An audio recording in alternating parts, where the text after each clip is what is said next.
कम समय रे पिठा तैयारी करिया पई चाहुचंती आपण माने ए पिठा को गोटे थर निश्चय तैयारी करंतु बहुत बढ़िया टेस्ट रहिबो। याकू आमे सुजी रु तैयारी करचंती बिरी चाउल बतरेइबा टेंशन नै घरे जति सुजी अछि अति सहज रे स्वादिष्ट पिठा को आपण माने तैयारी करि परिबे।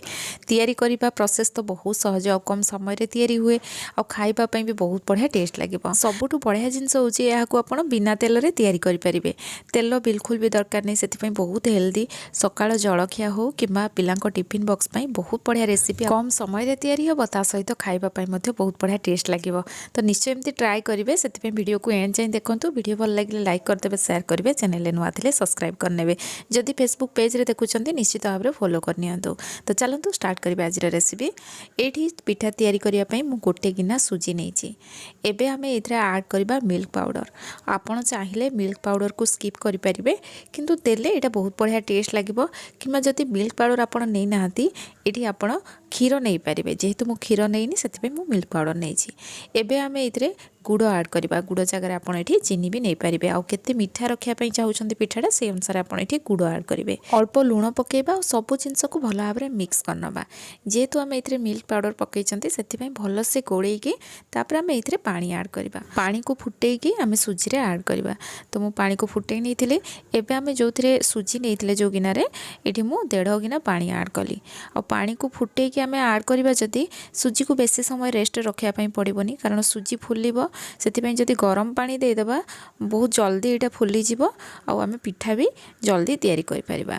तो यह भल भाव में मिक्स करनबा आ किछि समय रेस्ट रखीदबा। ये पिठा पई आम स्टफिंग तैयारी करबा। तो स्टफिंग तैयारी करिया पई जेति समय लागिबो मु सेति समय ही एठी रखीथिली। या कभर करके एबे साइड रे रखीदबा। जो जगह आम पिठा तैयारी करबा से जगह अल्प टिके तेल पकेकी चारिपट साइड भल भाव में आम स्प्रेड करनबा। एमती तेल लगे देले कौन हम जिते पिठा को आम डिमोल्ड करवा इजिली यहाँ बाहरी जीव।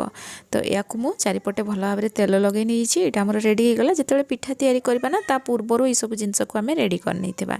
एबे चलतु आम स्टफिंग तैयारी करबा। सेति पई एठी मु गोटे गिना नड़िया कोरा नहीं एथिरे आम गुआ घी ऐड करबा। घी देले स्टफिंग रो फ्लेवरटा बहुत बढ़िया आसीबो। आपण चाहिले बिना पुर देकी ए पिठा को तैयारी करि परिबे। घरे जदि नड़िया अछि सुजी रे आपण डायरेक्ट नड़िया पकेकी भी पिठा तैयारी करिवे बहुत बढ़िया टेस्ट रहइबो। किंतु एमती पूरा तैयारी करके देदेले कोन पिठाटा खाइबा पई बहुत बढ़िया टेस्ट लागे। किछि समय नड़िया भाजी सारला परे मु इथरे चीनी ऐड कली।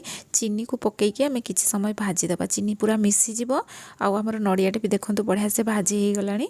एई टाइम रे आमे इथरे ड्राई नट ऐड करबा। मु इठी काजू और ग्रीन पिस्ता नेछि याको हेमदस्ता रे मु गुंड कर नेछि। एमती गुंड करके पकेले स्टफिंग रेटा बढ़िया से मिसी जिवो। आपण चाहिले याको काटिकी भी ऐड करि परिबे।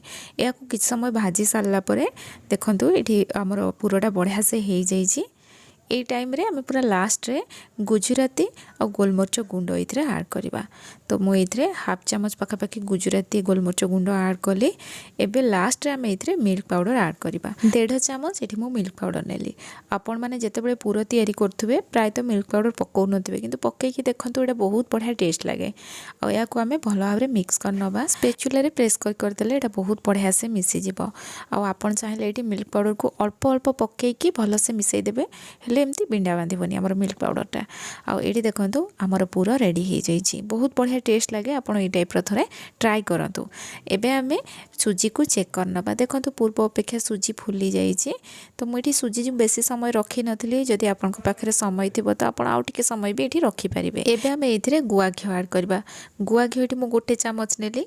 एमती गुआ घी पकईकी पिठाटा तैयारी कले तार फ्लेवरटा बहुत बढ़िया आसिबो टेस्ट भी बहुत बढ़िया आसिबो। और जो स्टफिंगटा आम तैयारी करथिले ना सेथुरु मु एठी अल्प ऐड कली जेहेतु मु अधिक क्वांटिटी रे तैयारी करथिली सेति एथिरे भी अल्प मिसई दउछि जाफल पिठाटा खाइबा पई आउ भी टेस्ट लागिबो फिका फिका लागिबोनी। पूरा तैयारी करबा पूर्वरु आपण कंचा नड़िया को भी एथिरे पकेकी पिठा को तैयारी करि परिबे तार टेस्ट भी बहुत बढ़िया आसीबो। सब जिनस को आमे भल भाव में मिक्स करनेले। एबे आमे एथिरे खाइबा सोडा ऐड करबा। सोडा ऐड कले कोन हबो पिठा पूरा सॉफ्ट तैयारी हबो बिल्कुल भी टाण हबोनी खाइबा पई बहुत बढ़िया लागिबो। तो एबे आमे याकू भल भाव में मिक्स करनबा फेंटी नबा आमे जेमती आमर सुजी रे टिके बबल्स पळै आसीबो हेले पिठाटा पूरा नरम तैयारी हबो। एठी देखंतु भल भाबरे मु मिक्स कर नेछि आमर बैटरटा रेडी हे गला। जगह आमे रेडी करके रखिथिले सेथिरे याकू अल्प प्रथमे ऐड करबा आ जो स्टफिंग तैयारी करथिले ना से नडिया को आनिकी एथिरे पकेइबा माने आपण जेतिकी मोटारे पुरोटा रखिया पई चाहुचंती से अनुसार एथिरे नडिया ऐड करिवे ता ऊपर पुणी आमे बैटर को दे दबा।